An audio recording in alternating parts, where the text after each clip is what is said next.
अपमान बना वरदान। सुबह से मूसलाधार बारिश हो रही थी। रात के भोजन के समय हो चुका था। आयुषी ने अपनी माँ से कहा, मैं जाकर रोटियां सेक लेती हूँ, आज खाना जल्दी खा लेंगे क्योंकि मौसम भी ठीक नहीं है। यह कहते हुए आयुषी किचन की ओर मुड़ी ही थी कि दरवाजे की घंटी बजी। आयुषी ने अपनी माँ से पूछा, इतनी तेज बारिश में कौन हो सकता है? कहते कहते वह दरवाज़ा खोलने चली गई। सामने एक लड़का करीब 23-24 साल का था, हाथ में ब्रीफकेस लिए भीगा हुआ खड़ा था। उसने आयुषी से पूछा, क्या यह विवेक जी का घर है? मुझे राम मोहन जी ने भेजा है। मैं पीछे से आवाज़ आई, कौन है बेटा? आयुषी बोली, कोई अर्जुन जी आए हैं माँ, पिताजी को पूछ रहे हैं।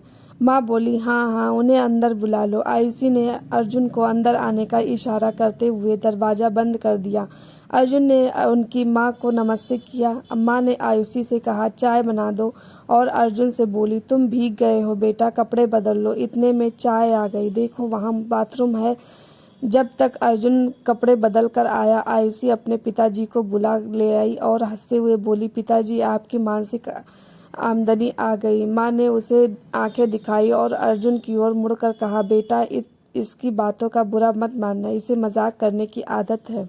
उसी समय आयुषी के पिताजी विवेक जी आए। अर्जुन ने उन्हें नमस्ते करते हुए अपना परिचय देना शुरू किया तो विवेक जी बोले, हाँ तुम्हारे चाचा जी ने बताया था, वह मेरे करीबी मित्र हैं, बहुत अच्छी कंपनी में जॉब लगी है, बहुत बहुत बधाई हो बेटा, इसे अपना घर ही समझो, जब तक चाहो आराम से रहो। अर्जुन ने इसी साल इंजीनियरिंग पूरी की थी और प्लेसमेंट से मुंबई की एक अच्छी कंपनी में नौकरी मिल गई थी, इसलिए वह अपने चाचा जी के मित्र के यहाँ पेइंग गेस्ट के तौर पर रहने आया था। आयुषी अपने माता पिता की इकलौती संतान थी, बड़ी ही नाजों से पली खुशमिजाज लड़की थी, और हाँ, किचन से उसका दूर दूर तक कोई रिश्ता नहीं था। उस दिन तो माँ की तबीयत ठीक नहीं थी, इसलिए उसे बिस्तर से उठने ही नहीं दिया था। असल में आयुषी की दुनिया सिर्फ उसके माता पिता ही थे। इसके अलावा एक दोस्त थी, तन्वी।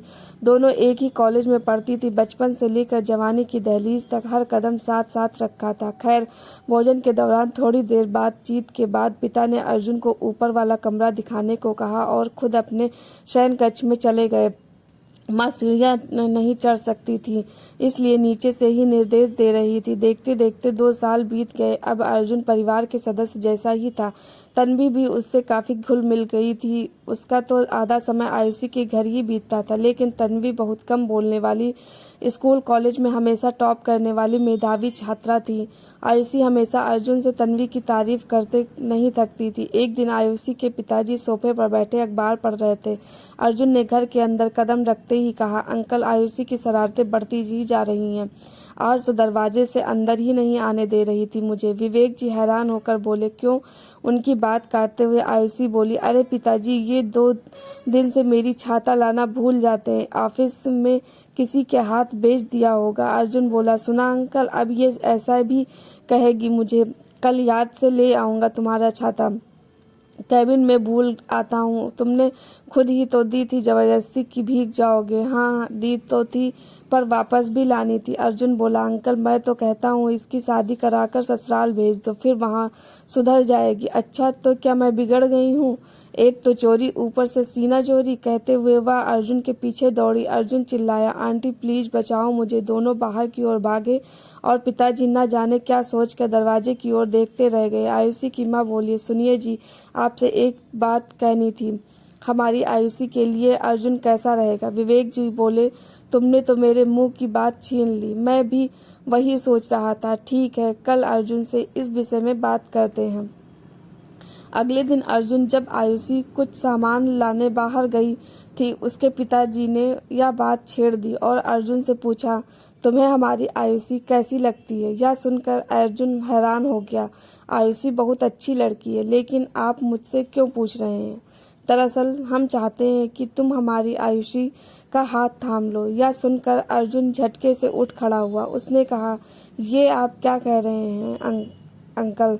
मैं ऐसा सपने में भी नहीं सोच सकता। आयुषी एक नासमझ, गैर जिम्मेदार लड़की है, पढ़ाई में भी उसका मन नहीं लगता। माना कि आपने मुझे अपने बेटे जैसा मान लिया, लेकिन के बदले में इतनी बड़ी कीमत वसूलना चाहते हैं। मुझे पता नहीं था। मैं आज ही आपका घर छोड़कर जा रहा हूँ। आपका बहुत बहुत धन्यवाद। हम हाथ जोड़ते हुए वह ऊपर की ओर चल दिया। आयुषी ने दरवाजे की ओर से सारी बात सुन ली, पर अंदर आते ही वह ऐसा बर्ताव कर रही थी मानो कुछ सुना ही ना हो।